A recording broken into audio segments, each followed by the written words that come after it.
Join Carol Davies on Global Voice Radio, the host of Only the Best for You. Be a change maker and unlock the secret to your best life. Hello, everyone. Welcome back to my podcast, Only the Best for You, here on Global Voice Radio. My name is Carol Davies of the Passion Motivator Coaching Company. I'm so pleased each week to share with you the best information and speakers about how you can be a change maker to make the world and yourself the best you can be. Today, I'm reporting further to you on a topic that has long intrigued me. How do you use intention to change your life?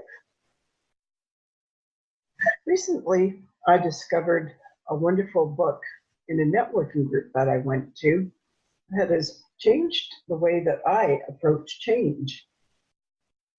It centers around the 15 Laws of Growth from John C. Maxwell's book, The 15 Invaluable Laws of Growth.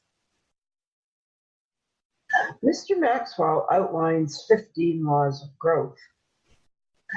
While I'm not going to go into all of those, today I wish to focus on his first law, and this is called the law of intentionality. So, what do we mean by the concept intentionality? It definitely has the word intention in it. So, intentionality is the power of minds to be about, to represent, or to stand for things, properties, and states of affairs. The puzzles of intentionality lie at the interface between the philosophy of mind and the philosophy of language. The word itself was revived by the philosopher Franz Brentano towards the end of the 19th century. Intentionality is a philosopher's word. It derives from the Latin word intentio, which in turn derives from the verb intendere, which means being directed towards some goal or thing. Now, I don't want to scare you with what you think is going to be a very long-winded or very dry exploration about this word intentionality. John C. Maxwell is a very, very well-known management and business author, and he has written a series of books that he has made available to help us understand business, ourselves, and our relation in the world.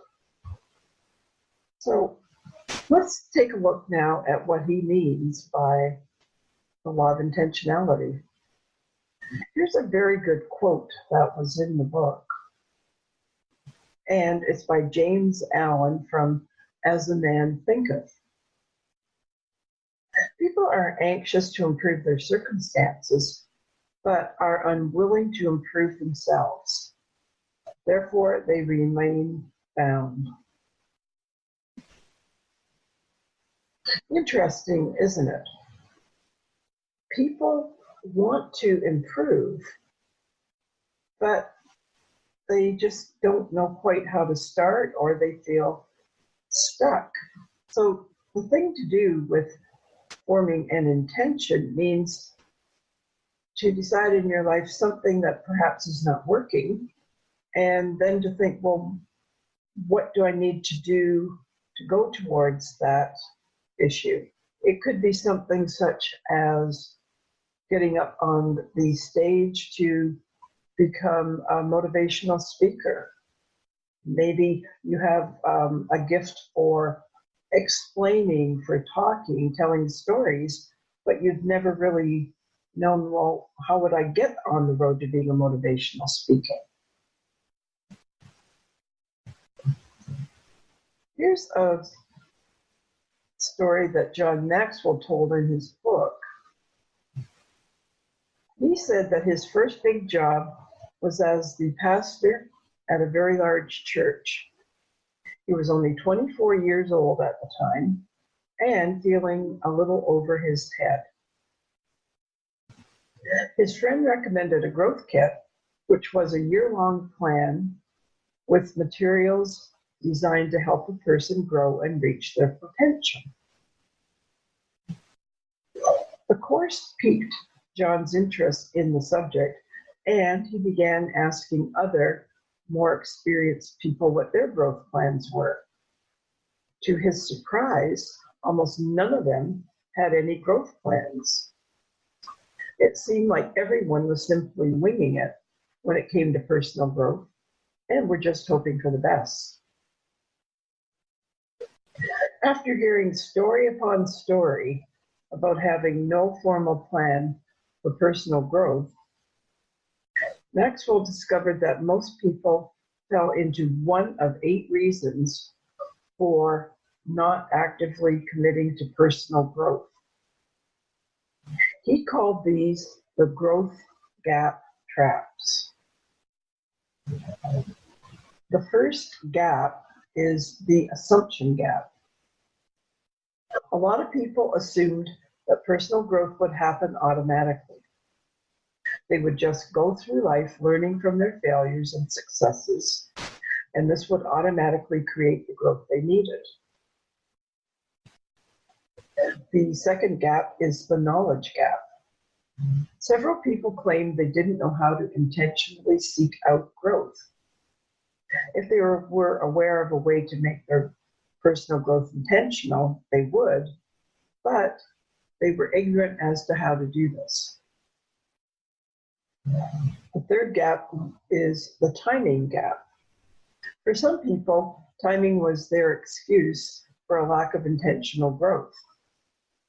They planned to make growth a priority at some point, but now wasn't the time.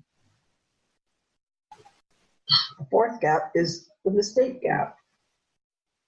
Fear of making a mistake kept some people from pursuing growth.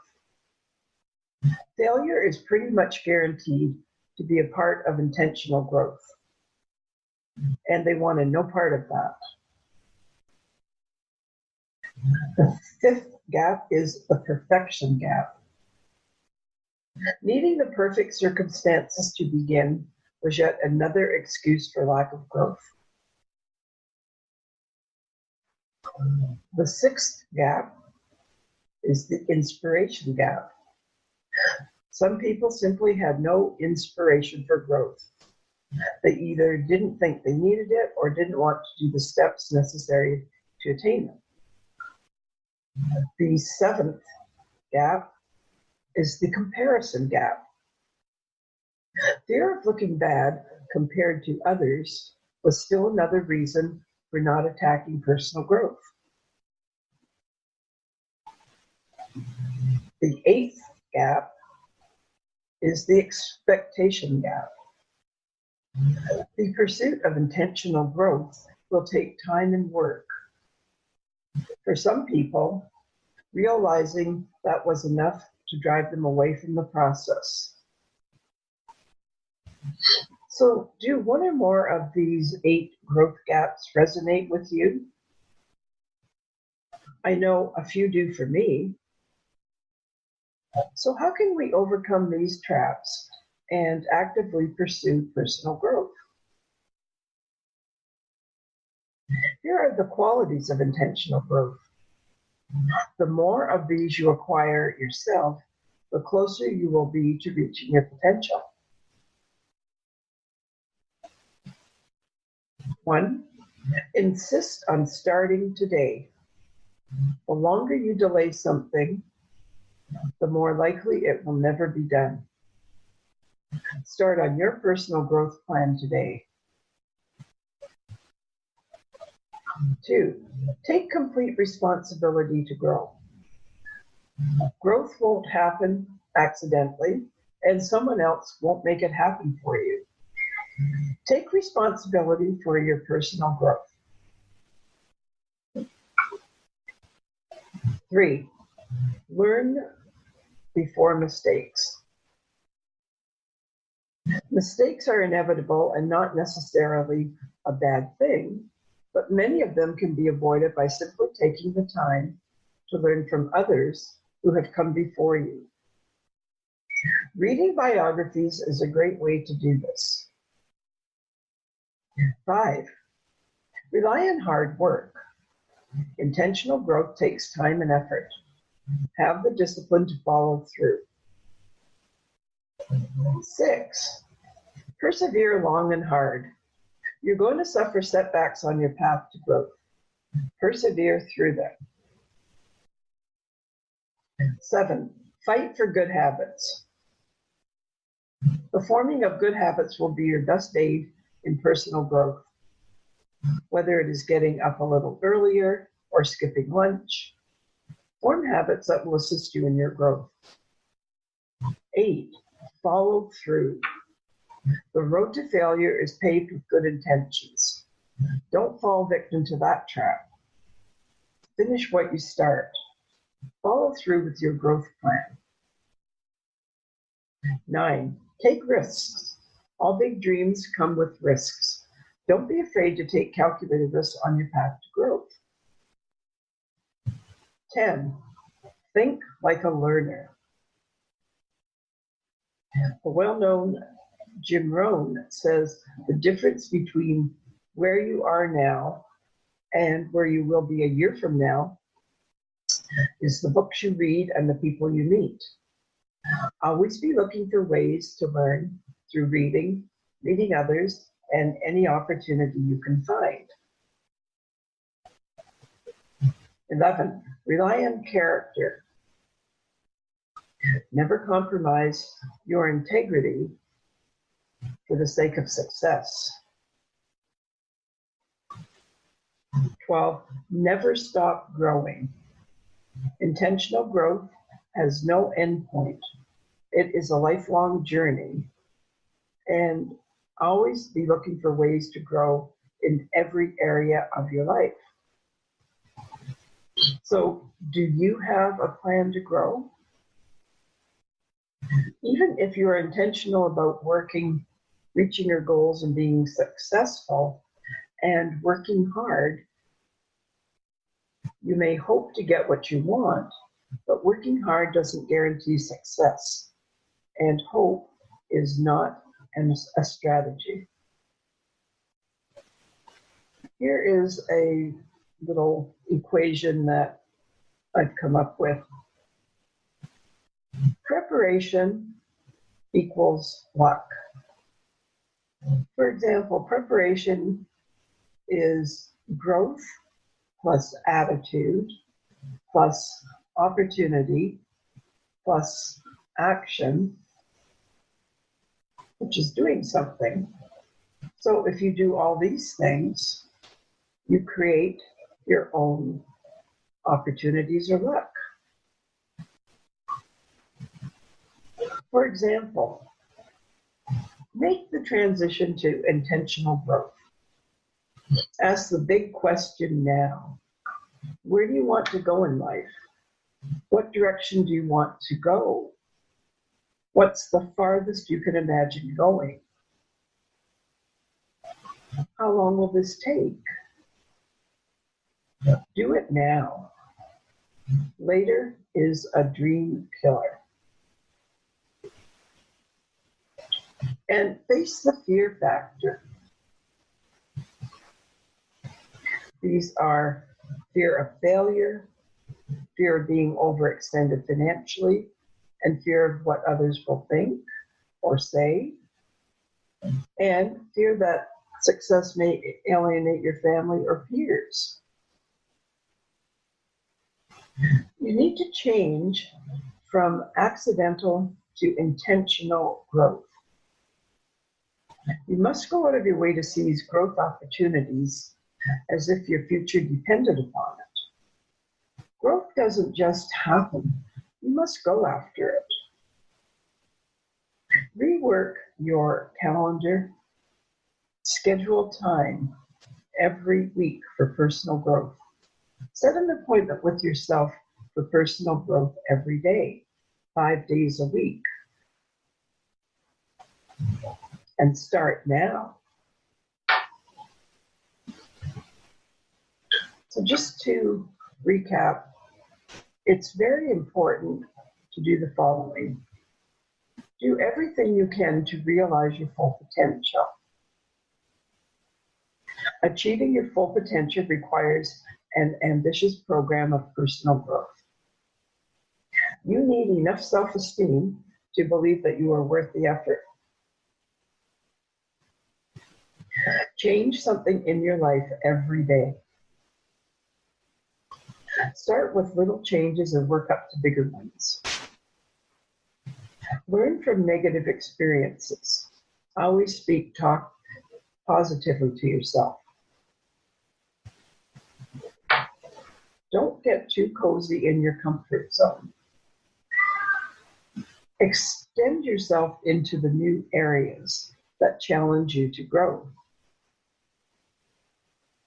Be curious about everything you encounter and find meaning in whatever intrigues you. Don't ask, can I? Instead, ask, how can I?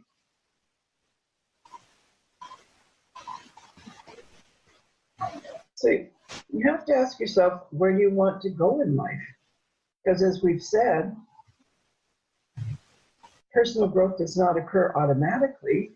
You must make it happen and learn how to advance without waiting for the perfect time or motivation. Move yourself to act today.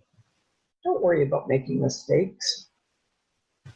Be inspired by Robert H. Schuller's question. What would you attempt to do if you knew you wouldn't fail? Be bold. Growth is not easy. Everything worthwhile comes with a price.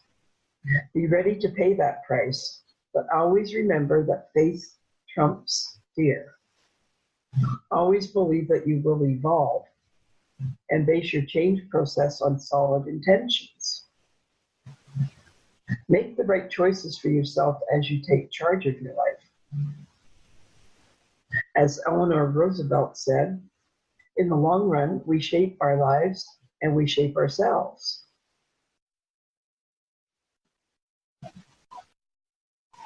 So back to Mr. Maxwell's opening question in the law of intentionality.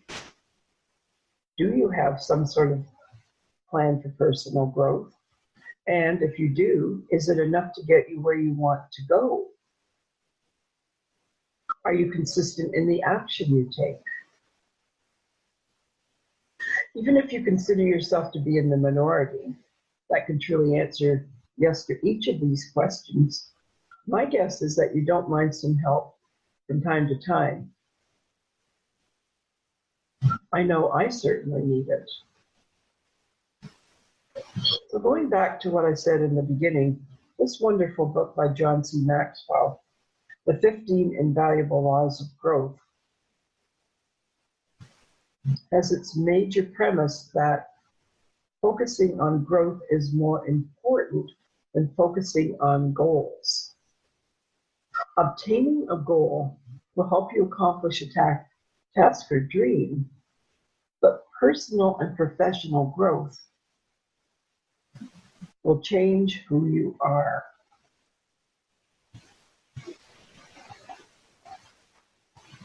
You need to know about intentional growth.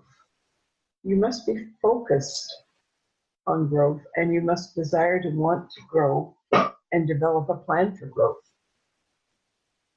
To reiterate, you need to identify where you currently are and where you would like to be over a period of time, and then establish a program that will take you there.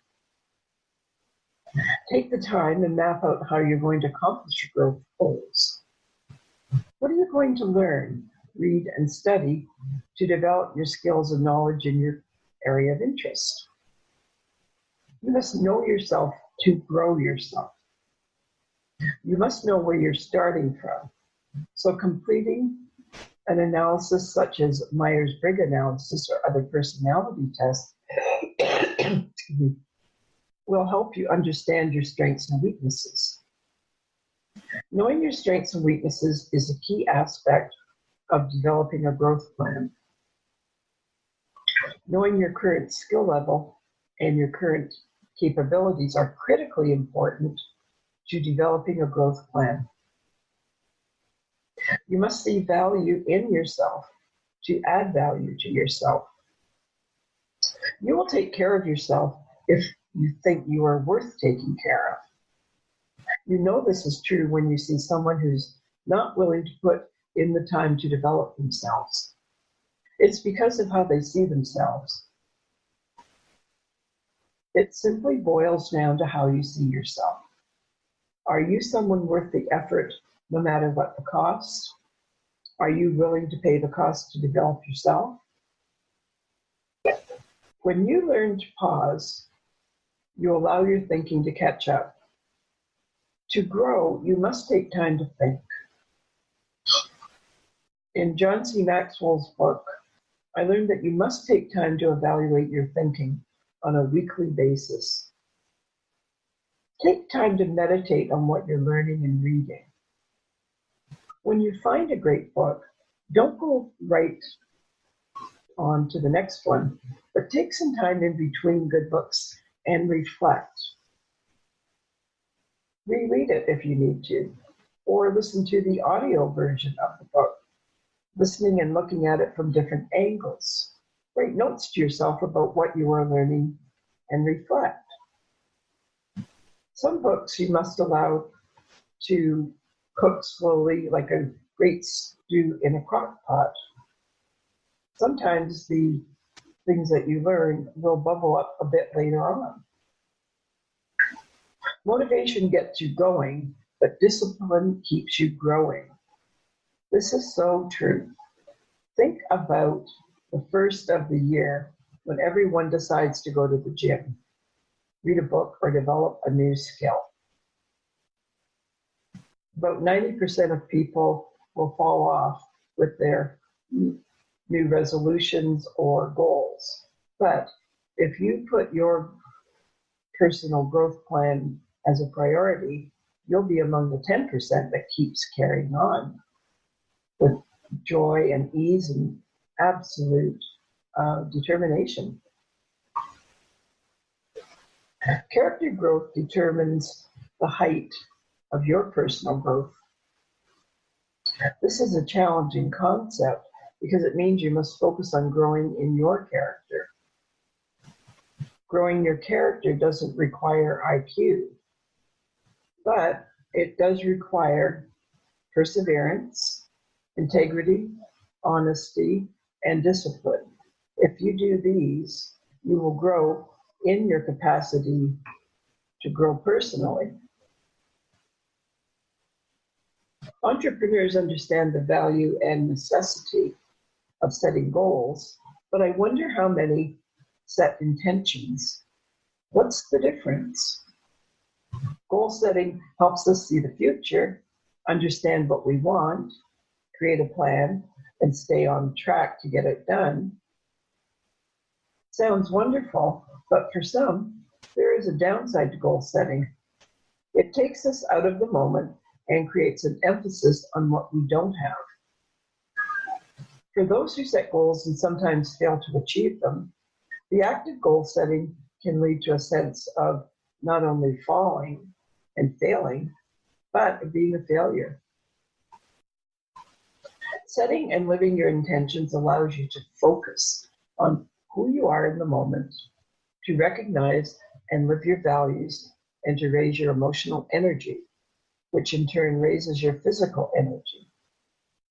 Many entrepreneurs are excellent at identifying the values and know that living within their interpretation of them is a powerful way to achieve success and, more importantly, happiness. Daily intentions can help you do that as well. They also provide a roadmap and reminder for how to live out each day. Intentions give you purpose, as well as the inspiration and motivation to achieve your purpose. The practice of setting daily intentions can change your life. I give intention to just about everything I do throughout the day, from being receptive to limitless possibilities, to getting behind the wheel of my car and arriving at my destination safely and without incident. There are no rules around setting intentions, but here are the benefits and guidelines and reminders that work well. First, intentions have no limits. By now, we all recognize and accept that human consciousness influences everything from the molecular structure of water to the well-being of humankind. Think about this. Your body is 90% water. Dr. Masaru Emoto proved that water can be influenced by intention and thought. Imagine the changes that can take place within your body as you begin to consciously give intention to positive choices. And it doesn't stop with you, since your energy has an impact on those around you. Intentions are expansive. Intentions aren't to be confused with goals. They are about who you want to be, what you wish to contribute to the world, and how you choose to touch the lives of others. For example, I intend to show acts of kindness today, opening myself to any possibility to bring joy into the life of someone else. Now, setting intentions can make you more effective. When you can set an intention to be productive, you'll find more powerful in stating an intention to open your mind and heart to the thinking that will result in higher productivity and other desirable states. Here's an example. You could say, I intend for my mind to be receptive to clarity, inspiration, and any information that will guide me toward my goals. Now here's another part of intentions. Setting intentions will help you to get out of your head. Voicing intentions will take your mind off your problems and perceived limitations. Instead, it will place your focus on something that will have a positive impact on your life. Clearly stating how you intend to feel today, instead of wishing that you felt better, puts the power of change in your own hands. For example, here's an intention you could say, I intend to live in gratitude for all that I have and all that I am, allowing joy and love to fill my heart and positive energy to fill my body. Also, setting intentions opens your eyes to things that you may have otherwise missed. Do you ever go through the day so absorbed in thought that you don't notice much of what's going on around you? Observing the little wonders of the world provides many benefits and can shift your perspective in an instant.